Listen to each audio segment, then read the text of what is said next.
Ya, jika Kaisang enggan berduet dengan Anies Baswedan dalam Pilkada Jakarta, lantas siapa sosok yang tepat mendampingi Ketum PSI ini? Langsung saja kita akan tanyakan kepada juru bicara Partai Solidaritas Indonesia atau PSI, ada Dede Prayudi, dan juga ada pengamat politik Igor Dirgantara yang terhubung secara virtual. Selamat sore Bapak-Bapak. Selamat sore. Selamat sore. Oke, selamat sore. Ada Pak Dede ya, Pak Dede Prayudi. Bro Dede lah ya, kalau di PSI bro ya. Oke. Bro Uki dipanggil ya kalau di PSI. Uki, ya. Oke, siap. Nah, Bro Yudi. Nah, ini seperti yang kita ketahui gitu ya, bahwa sebelumnya Kaisang ini santer banget diisukan menjadi yang paling mungkin untuk berduet dengan mantan Gubernur DKI Jakarta Anies Baswedan. Namun, isu terbaru ini muncul jika Kaisang ini enggan begitu berduet dengan Anies. Nah, apa ini menjadi sinyal jika tidak ada peluang begitu ya untuk berduet dengan antara Kaisang dengan Anies di Pilkada 2024? Seperti apa, Bro Yudi?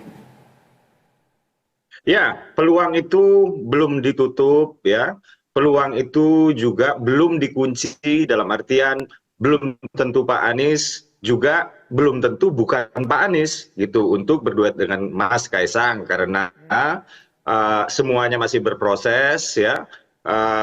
Kami di PSI juga bahkan ya ini belum membahas, merencanakan, bahkan mengatakan bahwa kami sudah final akan mencalonkan seseorang termasuk ketum kami sendiri, yaitu Mas Kaisang gitu. Karena hingga saat ini nama Mas Kaisang itu belum terdaftar di Das Pilkada di DPP PSI gitu. Nah, yang kami lakukan saat ini adalah kami sedang menyerahkan ya proses ini kepada teman-teman PSI di daerah masing-masing, termasuk dalam hal ini adalah PSI DKI. Nah, untuk konteks DKI tidak seperti beberapa daerah lain seperti di Jawa Timur atau di beberapa daerah di Sulawesi yang sudah memberikan rekom kepada DPP, sehingga DPP kemudian membahasnya secara serius dan intens, sehingga kemudian DPP sudah memproklamirkan, mendeklarasikan pengusungannya kepada siapa gitu. Misal Jakarta Timur ini kan Ibu Khofifah dengan Mas Emil Dardak ya. Nah, dalam konteks DKI ini bolanya atau kami masih menunggu ya rekom dari PSI DPW DKI, dan kami menghormati proses yang berlangsung di dalam konteks ini daerah yaitu DKI kayak gitu. Dan kita masih ingat ya seminggu yang lalu kurang lebih ya, itu Ketua Umum Forkabi itu mendaftar melalui PSI DKI. Nah, hal-hal seperti inilah yang sedang berlangsung di DKI. Kami di DPP tidak nge-push kawan-kawan di DPW untuk terburu-buru, karena kan bulan Agustus masih lama ya. Jadi pendaftaran itu di akhir bulan Agustus, dan kami meyakini, kami juga melihat, dan kami sedang melakukan ya komunikasi politik dengan partai-partai lain ya, terutama komunikasi di kalangan Koalisi Indonesia Maju yang kami utamakan, Mas. Baik, jadi artinya sekalipun memang sudah muncul itu isu yang beredar bahwa Kaisang dan Anies seperti dikatakan tadi beda begitu ya, tapi ini tetap belum menutup kemungkinan begitu ya. Apakah ini bakalan bakal gandengan atau tidak begitu ya, Bro? Belum. Jadi baik, saya masih ingat ya, sekitar 3 atau 4 hari yang lalu ya Mas Kaisang mengatakan ya Pak Anies bagus, bisa kan elektabilitasnya tinggi. Nah, elektabilitas atau akseptabilitas publik ini adalah menjadi satu tolok ukur ya untuk kita mengusung seseorang. Tapi kan nggak hanya itu. Nah, satu tolok ukur yang lain adalah kecocokan ya dengan DNA PSI ya, yaitu anti korupsi, anti intoleransi ya. Tapi begini, yang dimaksud dengan berbeda itu kan ya, setiap manusia itu kan memang berbeda ya.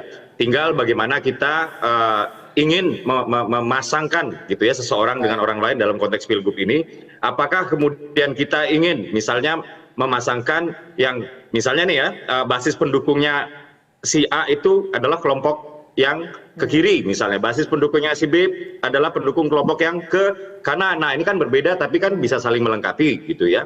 Atau bisa juga berbeda tapi memang susah perbedaan ini, atau kita mencari justru yang persamaan untuk mempertebal dukungan dari kelompok yang sama. Nah, hal seperti ini belum final, Mas. Jadi perbedaan itu memang kan sesuatu yang niscaya ya, karena semua orang kan beda-beda gitu ya.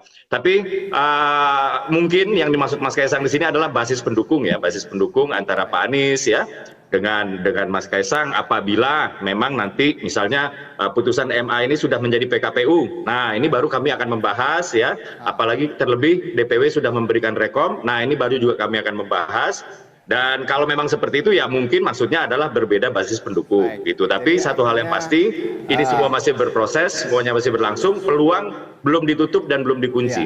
Jadi artinya belum final begitu ya, belum ditutup juga begini. Dan selanjutnya saya mau ke Pak Igor Dirgantara. Ini kan tadi dibilang memang ada perbedaan di sana ya, cuman ya ini bagaimana kita bisa memanfaatkan perbedaan begitu antara Anies dan juga Kaesang seperti itu, apakah bisa saling melengkapi sekalipun memang kelihatannya perbedaan ini agak-agak jauh begitu. Nah, Anda sendiri melihatnya seperti apa Pak Igor terkait dengan hal ini? Ya, kalau dari penjelasan Bro Uki tadi, berarti ada dua sentimen ya. Kalau Kaesang itu maju, dimanapun juga, di Bekasi, ya, di Jakarta, di Jawa Tengah.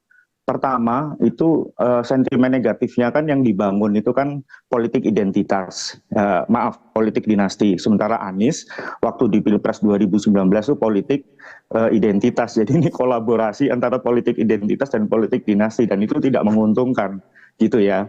Yang kedua, saya meyakini Koalisi Indonesia Maju itu tidak akan mau ya mengusung Anies gitu, karena memang tagline-nya udah berbeda.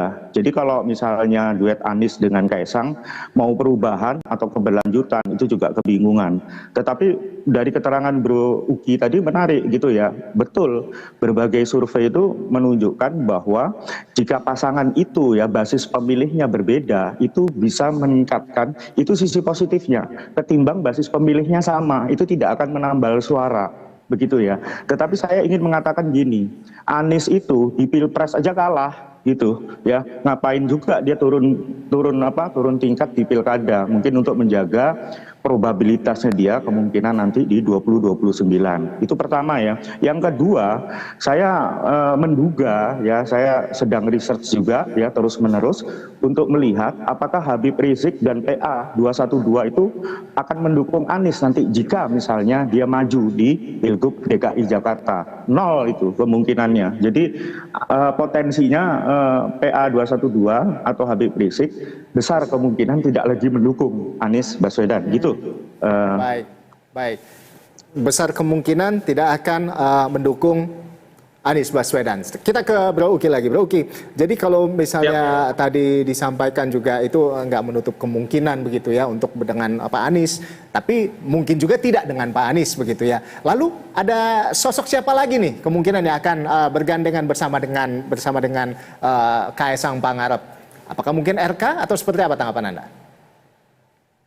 Ya, semuanya masih serba terbuka, semuanya masih serba cair. Jadi beberapa variabel yang kami lihat ketika kami mengusung seseorang ya, terlebih di DKI, sebuah daerah yang sangat strategis, yang kini secara formil namanya sudah berubah menjadi DKJ, adalah yang pertama itu adalah untuk masyarakatnya sendiri ya, apakah sosok tersebut ya diterima oleh masyarakat. Tadi yang saya sudah katakan, ini tolok ukurnya adalah elektabilitas yang masih sangat cair dan mungkin berubah-ubah ya. Lalu yang kedua adalah kredibilitas dan kapasitas atau kemampuan beliau dalam memimpin. Dan yang kedua ya variabelnya adalah kecocokan beliau ya, beliau ini karena kita berbicara dua orang, ini dengan kecocokannya dengan DNA PSI yang tadi sudah saya katakan, yaitu anti korupsi dan anti intoleransi. Dan yang ketiga yang kami sangat perhatikan, yang cukup lumayan paling utama adalah kami ingin siapapun yang kami dukung ini adalah wujud ekspresi dari keinginan kami untuk membuat atau menjaga kekompakan dan soliditas Koalisi Indonesia Maju. Jadi kayak begini, kita pernah mengalami ya yang namanya ketika pemerintah pusat itu menelurkan sebuah kebijakan untuk katakanlah mengarahkan ke kiri ya, kemudian di Jakarta Pemprovnya ya justru membuat kebijakan yang mengarahkan ke kanan. Dan saya pikir ya terlepas yang mana yang benar ya, yang ke kiri kah yang benar, yang ke kanan kah yang benar ya, terlepas itu semua, tapi rakyatlah yang paling dirugikan ketika terjadi ketidaksinkronan kebijakan antara pemerintah pusat dan pemerintah DKI Jakarta ya yang pernah kita alami itu. Dan DKI Jakarta ini kan daerahnya daerah otonom ya, artinya di sini DKI bisa membuat kebijakannya sendiri untuk hal-hal yang provinsi lain tidak bisa buat. Dan juga DKI adalah daerah yang memegang